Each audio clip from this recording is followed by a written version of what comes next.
Maghreb 2, toujours avec notre équipe. Ce soir, nous parlons et nous commémorons à notre manière la journée du 17 octobre 1961 qui a connu donc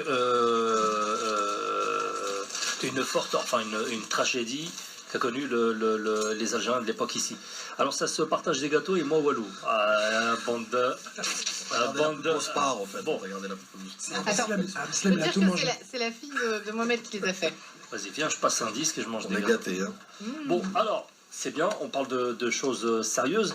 Je suis très heureux de recevoir Karim. Karim vient de nous rejoindre et lui a une histoire forte avec justement le 17 octobre 61. Je te laisse parler. J'y vais. Bonsoir, hein, je suis un peu en retard, mais la journée commence pour moi à 23h. Tout d'abord, juste avant de raconter cette petite histoire, donc ce matin, je suis allé assister à la commémoration au Pont-Neuf, Pont-Saint-Michel, pardon, Pont-Neuf. Et donc, il y a deux choses qui m'ont interpellé. La première chose, c'est qu'il y avait peu de monde. En fait, c'est un événement qui intéresse personne, très clairement. Peu de monde parmi les Algériens ou les officiels? Des deux côtés, il n'y avait pas grand monde, en fait, alors que, quelque part, ça a été aussi un des tournants de la guerre d'Algérie, cet événement. C'est ce qui a fait aussi prendre conscience à beaucoup d'Algériens qu'il fallait maintenant aller jusqu'au bout et qu'on n'avait plus le choix. La deuxième chose qui m'a vraiment interpellé, mais même agacé, c'est que Madame Hidalgo n'a même pas daigné se déplacer. Et ça, c'est quand même inacceptable. C'est un message fort. Non, mais c'est d'une réalité. Elle nous a envoyé son petit Lascar, là, le premier adjoint. Vous savez, la filière l'UNEF, là, vous savez, ces faux étudiants qui rentrent dans les syndicats étudiants. Ils font pas d'études en réalité, ils font toujours la énième première année de quelque chose. Et puis après, ils se retrouvent à la tête d'un mandat. On a vu aussi M. Assouline, vous savez, SOS Racisme. Voilà, tous ces gens-là, toute cette classe politique. Alors, je n'en parle pas parce qu'ils sont socialistes, tout ce dont les Français en ont ras-le-bol aujourd'hui, c'est-à-dire ces élus qui ne représentent qu'eux-mêmes. Alors, 19 octobre, pour moi, c'est important parce que, pour moi, il y a un vrai devoir de mémoire. Et puis, moi, mes parents, ils étaient au 19 octobre.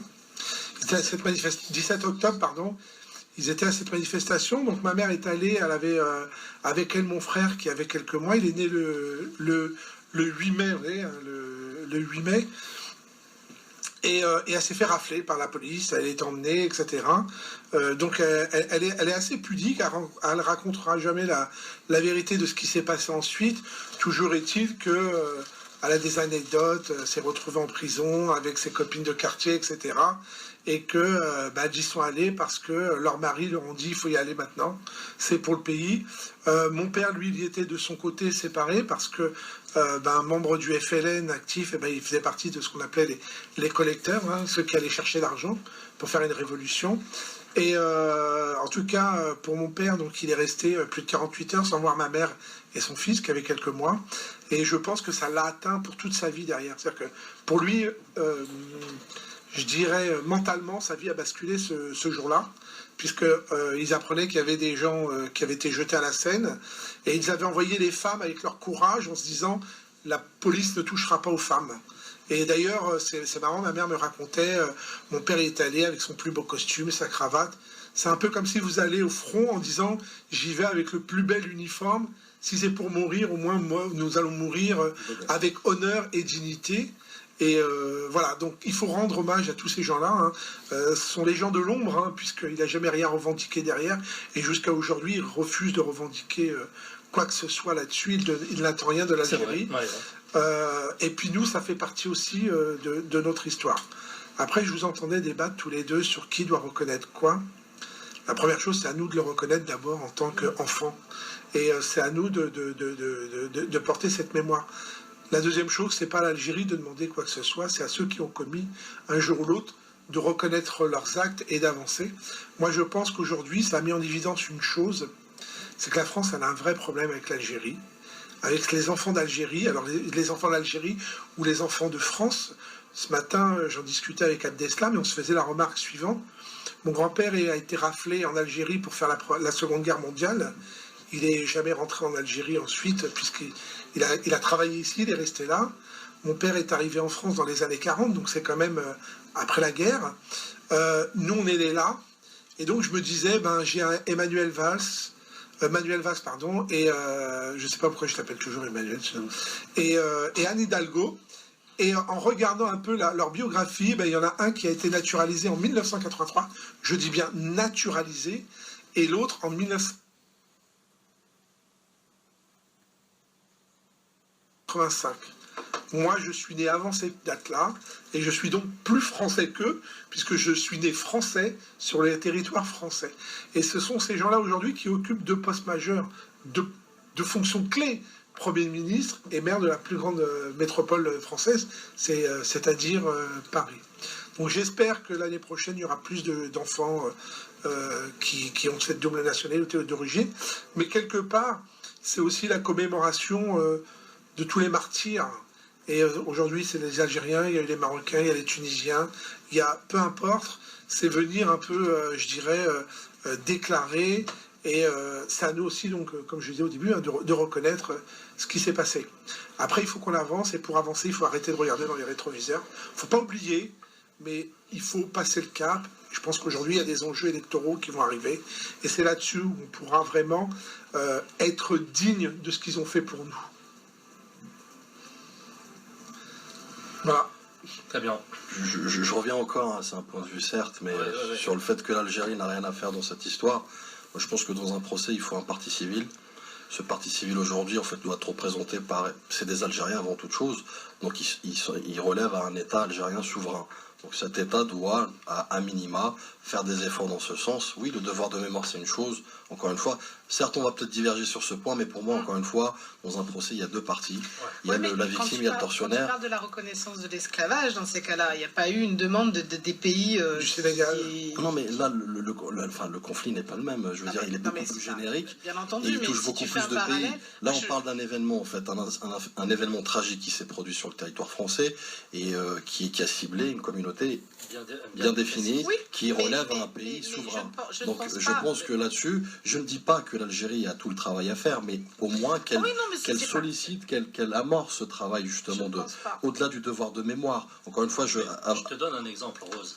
La communauté arménienne n'arrête pas depuis des années de réclamer la reconnaissance d'un génocide de la Turquie. Exactement. Voilà. Et c'est l'État qui le fait. Tu es en train de me dire qu'en fait la France, pays des droits de l'homme, est au niveau de la Turquie.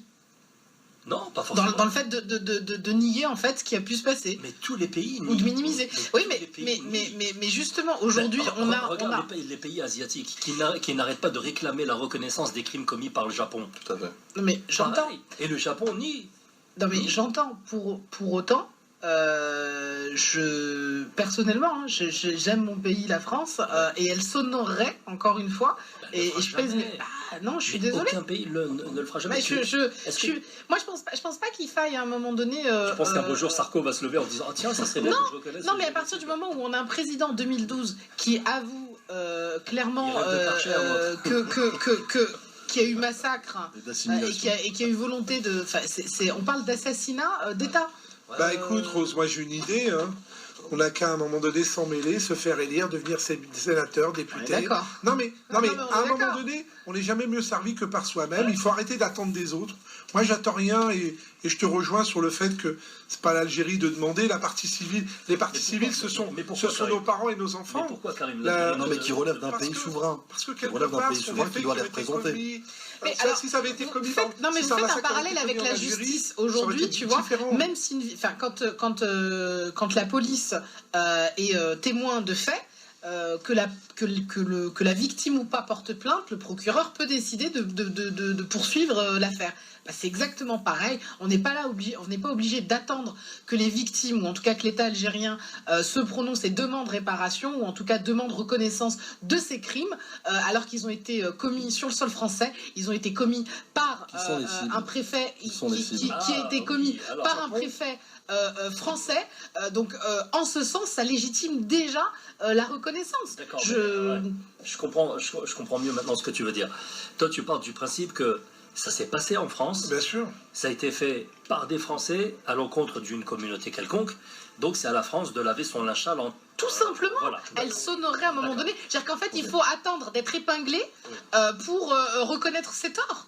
Aujourd'hui, si elle en a conscience. Hein. Aujourd'hui, si on duplique le même problème, le même événement, on le duplique dans un pays souverain vis-à-vis d'une communauté nationale établie à l'étranger quelconque. C'est pas l'incident diplomatique qu'on aurait, au fait? Non? Enfin, je sais pas. Il y a des instances, il y a des représentations diplomatiques, consulaires du pays en question. Donc, si sa communauté est touchée dans son intégrité, là, tu parles forcément, ça impliquerait, au fait, on parlait aujourd'hui de Français. On était en Algérie française. Enfin, tu parles de l'Algérie française. Non, je parle de la communauté établie à l'étranger. Oui, mais c'était le cas en 68, 61. On parle de 61. Ce serait, l'indépendance n'était pas encore... Si vous permettez, ce serait aujourd'hui, oui, il y aura un incident diplomatique, et d'ailleurs, ce serait aujourd'hui, ça ne se passerait pas. Il faut revenir aux faits. À l'époque, ils étaient tous français. C'était la France, non, mais ça n'a pas été. Non, pas pour ces Algériens. Non, mais l'Algérie n'existait pas encore. Donc, on a nié au fait la guerre de révolution. Oui, mais l'Algérie n'existait pas officiellement. Donc là-dessus. Après, moi, j'ai pas envie de débat de qui aurait dû soutenir ou reconnaître, pas reconnaître. Pour moi, ce qui est important aujourd'hui, c'est que un certain nombre d'entre nous, étions présents, que ce soit à Paris ou ailleurs, hein, peu importe, et que ça devienne un peu un rituel et une habitude. Il y a quelques années, personne ne commémorait cette date, par exemple. Aujourd'hui, il y a quand même une plaque à Paris. Ça a mis en évidence. Vous allez dire que moi, je suis un peu omnibulé vers la politique, mais c'est une réalité. À un moment donné, il va falloir qu'on s'accapare et qu'on prenne en main ce sujet de manière très sérieuse. Ils reviendront nous voir, tous ces gens-là, en 2017 pour les élections. Et là, on saura leur répondre, tout simplement. Karim, il disait qu'il n'y a pas beaucoup de monde qui est mobilisé. Je ne suis pas d'accord, Karim. Il y a eu beaucoup de monde dans des endroits différents et à des dates différentes. C'est peut-être pour ça qu'aujourd'hui, tu n'as pas eu autant de monde. Moi, je le regrette, hein, parce que tu aurais peut-être voulu qu'il y ait beaucoup plus de monde, notamment des politiques engagés. Mais moi, je le vois à travers les réseaux, je le vois à travers mes proches, etc.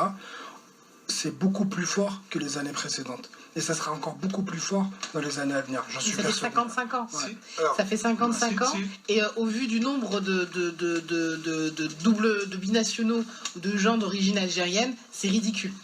Pour moi, alors ce que j'ai vu en fait sur les réseaux, c'est qu'effectivement des commémorations étaient organisées un peu partout, mais Pont-Saint-Michel, c'est quand même un lieu emblématique, symbolique. Et en plus, avec, je dirais, il y avait quand même des officiels, il y avait quand même l'ambassadeur des Émirats arabes, il y avait quand même l'ambassadeur d'Algérie. Et je veux dire, qu'on daigne même pas. Il y a plein d'élus aujourd'hui, je dirais, locaux, des maires adjoints, des conseillers, etc. C'est à eux aussi de montrer un exemple. C'est un devoir citoyen. Alors ils sont tous là à revendiquer des choses, moi, double nationalité, entre autres. Faut pas oublier la stigmatisation qu'il y a eu cet été. Ça a été une véritable campagne. Alors je vais pas dire anti-algérienne, mais anti-maghrébine, anti-musulman. C'était invraisemblable. Mon père, à un moment donné, dans un moment de conscience, m'a dit c'est pire que pendant la guerre d'Algérie, ce qu'on entendait. Hein. C'était très grave. Donc je me suis dit il va y avoir une vraie mobilisation pour montrer qu'on est présent. Et en fait, il y avait peut-être du monde, mais pour moi, c'est encore beaucoup, trop peu. Et on est loin, très loin de se faire respecter tant qu'on ne saura pas se mobiliser. Et moi, j'attends rien des autres. J'essaye d'agir par moi-même. Je vais pas attendre. Et je veux pas agacer qui que ce soit. J'ai toujours dit, j'attends rien d'Algérie. Et c'est à moi d'apporter quelque chose à l'Algérie, parce qu'il y a des gens qui ont donné leur vie, leur sang, leur santé, leur énergie, tout ce qu'ils avaient pour qu'on devienne des citoyens à part entière et qu'on soit reconnus des deux côtés et libres de la Méditerranée. J'ai discuté ce matin avec un candidat aux élections législatives en Algérie, pour les Algériens de l'étranger, et on avait une discussion et je lui disais, toi tu es élu là-bas, moi je suis élu ici, mais c'est quand même formidable. Qui l'aurait rêvé en 1961 quand même? Qui l'aurait rêvé? Et c'est à nous maintenant d'agir et de faire avancer les choses très sérieusement. Rose. C'est moi. Alors, il faut des Karim. Il en faut beaucoup plus des Karim Alouache. on est derrière lui, hein, Karim. Mais je suis pas le seul, il y en a plein, je suis sûr qu'il y en a plein. Mais j'aurais aimé par exemple rencontrer des élus de Bondy avec qui on n'est pas forcément du même bord, mais on doit se rejoindre là-dessus. il n'y a rien, on leur en parle, oui, bon. On a tous quand même ce point commun. Et puis, peut-être que plus tard, si c'est nous qui organisons, qui est-ce qui a dit qu'il faut organiser, il faut un organisateur, demain on aura des mandats, et on organisera nous-mêmes et on sera à la hauteur de ça. Mais c'est ce que je disais quand tu n'étais pas là. Aujourd'hui, c'est au bon vouloir et à l'initiative des mairies qui ont ou pas créé une plaque commémorative, mais réellement, il aurait fallu un lieu beaucoup plus... Enfin, ça aurait pu être le pont, mais quelque chose qui vienne de l'État. Et aujourd'hui, le fait que ça ne soit pas fait et que ce soit quelque part déchargé sur les élus locaux, c'est aussi une manière de s'éloigner un petit peu de s'éloigner et voilà, exactement, et que ça ne prenne pas de l'ampleur au final, parce que ce qu'il y a derrière de manière sous-jacente, c'est la peur de réveiller une forme de haine au final, alors qu'au contraire, en commémorant, nous on est dans une quête d'apaisement. Et eux sont dans une peur bleue de réveiller une haine avec la commémoration de ces massacres. Moi je trouve, et je ne sais pas si vous êtes d'accord, la France a un problème avec l'Algérie, la France a un problème avec l'Algérien. Et à un moment donné, c'est comme un deuil. Il faut faire son deuil pour avancer et passer à autre chose.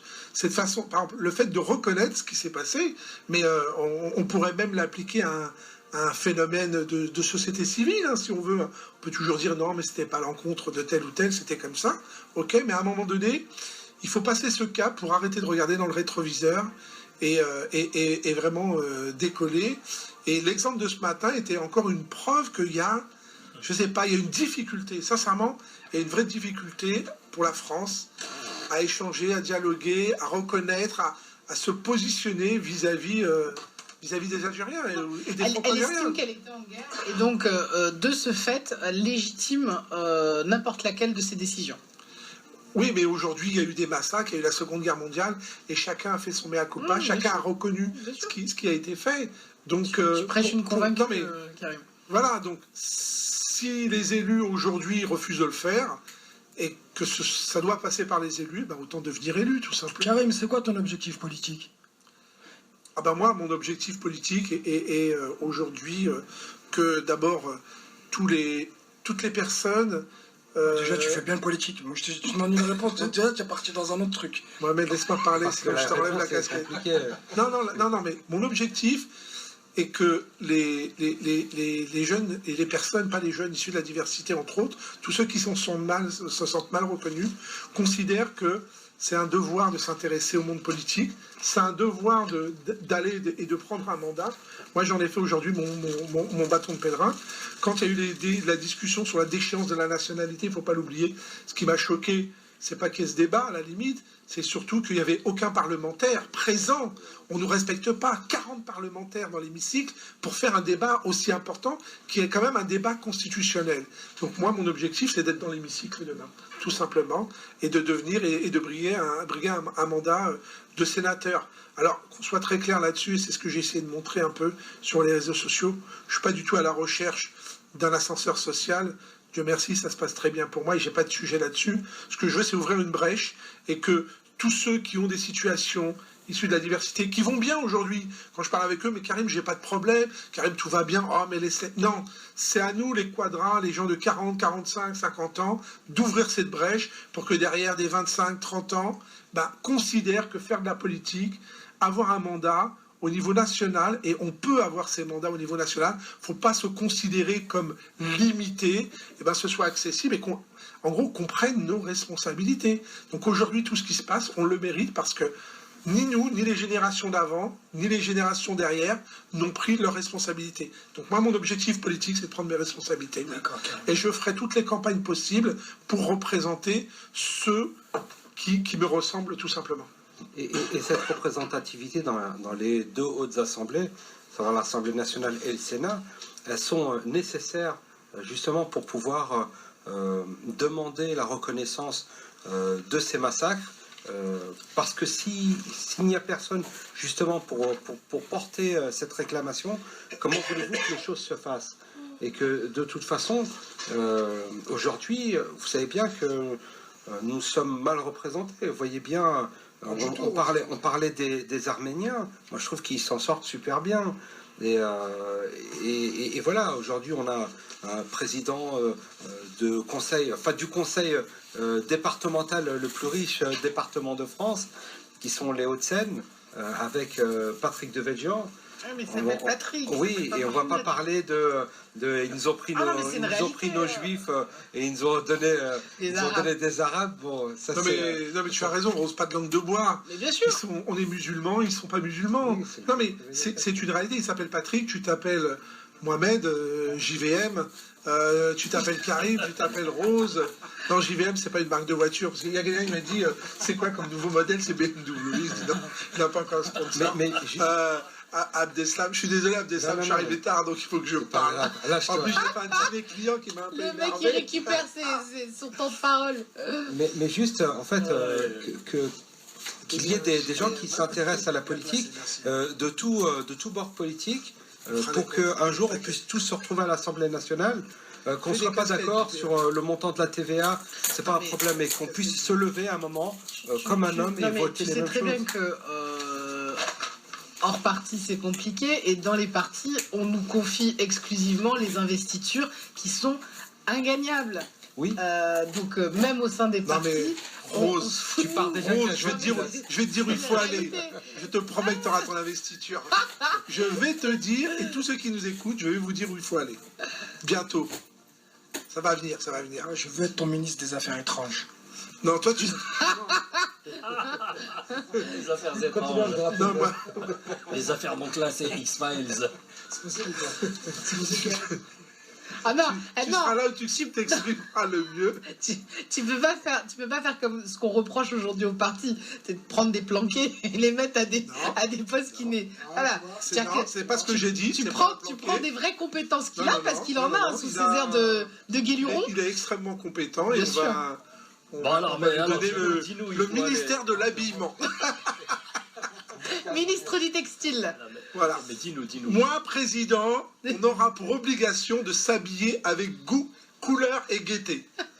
Voilà. Et je nomme Mohamed mon ministre de l'habillement. On est vachement crédible maintenant. Je t'obligerai à dire je t'aime. Voilà. Alors, on y va? J'aimerais juste revenir sur le 17 octobre, si vous me permettez. Et on ne peut pas s'empêcher de faire un parallèle analogique, une comparaison en fait là-dessus, entre les deux époques. C'est là où je te rejoins un peu sur ce que tu dis, mais c'est exactement cela. Aujourd'hui, on a beaucoup de similitudes entre les deux époques, même si l'autre elle est révolue. Il y en a une qui est un peu déguisée, masquée à travers des discours politiques haineux aujourd'hui, où juste ils ont changé les armes en fait. Avant, c'était des armes. Que l'une découle de l'autre surtout en fait. Non, mais c'est pour ça que nous double ma similitude en fait. Il y a beaucoup de similitudes. On entendait tout à l'heure justement parler de délit de faciès, de contrôle aux faciès, donc de couvre-feu limite, c'est ça en fait. Il y a vraiment une certaine politique de ségrégation qui se duplique aujourd'hui effectivement, où on a gardé cet héritage aussi de l'autre côté, c'est-à-dire que le gouvernement français n'a pas compris de ses erreurs du passé. Et là où je te rejoins effectivement, le plan d'action et la feuille de route doivent venir justement de ces principaux intéressés qui sommes nous, la communauté, que ce soit maghrébine en règle générale ou algérienne surtout, de pouvoir transcender la synergie de cette communauté et en faire quelque chose, une force de frappe, et inverser encore une fois les rapports de force à travers des actions politiques, parce que de toute façon pour moi finalement tout se réglera par vote politique, c'est clair et net. Donc la représentativité doit être là, doit être faite dans un cadre solidaire, bien entendu, c'est ce qui nous manque un peu aujourd'hui malheureusement, et dans une cause commune. Aujourd'hui, c'est ce qui nous manque également.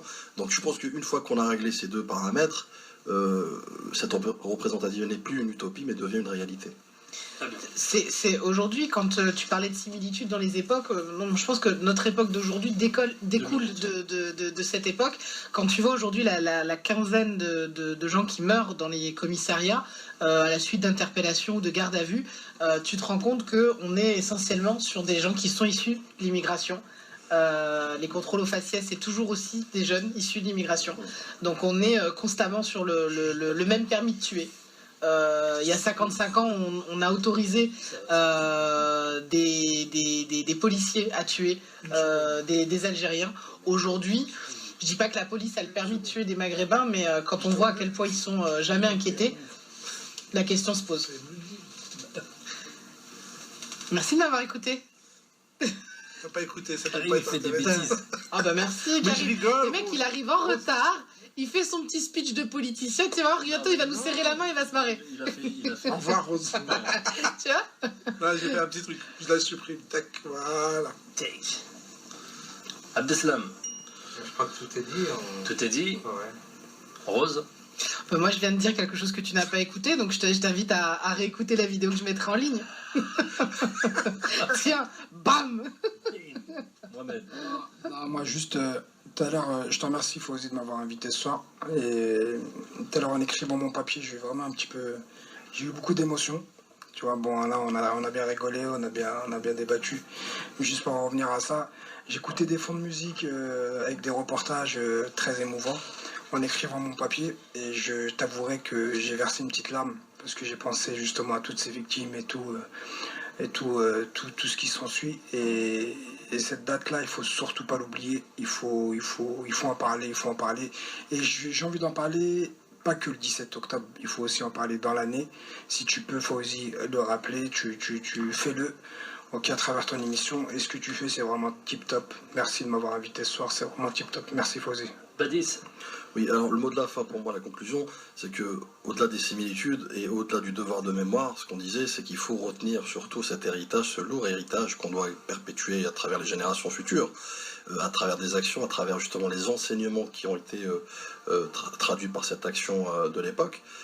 Quand bien même dans une époque qui ne s'y prêtait pas, si on peut dire, on est quand même aujourd'hui dans un état de droit, bon, avec certaines défaillances, admettons-le, mais quand même, ils ont fait ce travail-là dans un environnement qui était vraiment délétère et inapproprié. Donc vraiment, il y a un enseignement, je pense, à en tirer là-dessus, mais j'aimerais aussi faire un parallèle de l'autre côté de la rive. Donc aujourd'hui, ce lourd tribut que la communauté nationale établie à l'étranger a payé à travers la révolution, la guerre de révolution, que ce soit le financier ou même leur tribut physique par des disparitions et des génocides, démontre bien, et sans équivoque je pense, ce rôle prépondérant de cette communauté dans l'intervention dans cette guerre de révolution qui aboutit au fait à l'indépendance.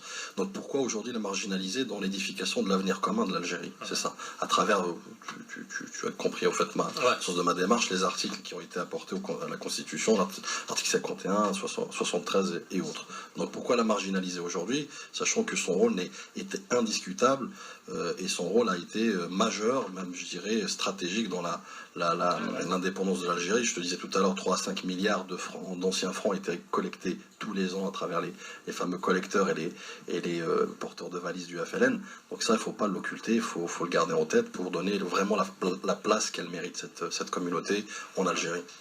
Très bien. Merci à vous tous d'avoir participé à cette émission. Merci. On a fait ce qu'on a pu pour essayer de commémorer à notre manière. Dis à tes auditeurs, tu les aimes. Bien sûr, comme d'habitude. Et on va se quitter là-dessus, hein, les amis. Voilà. Je vous aime. Ciao. Ciao, ciao.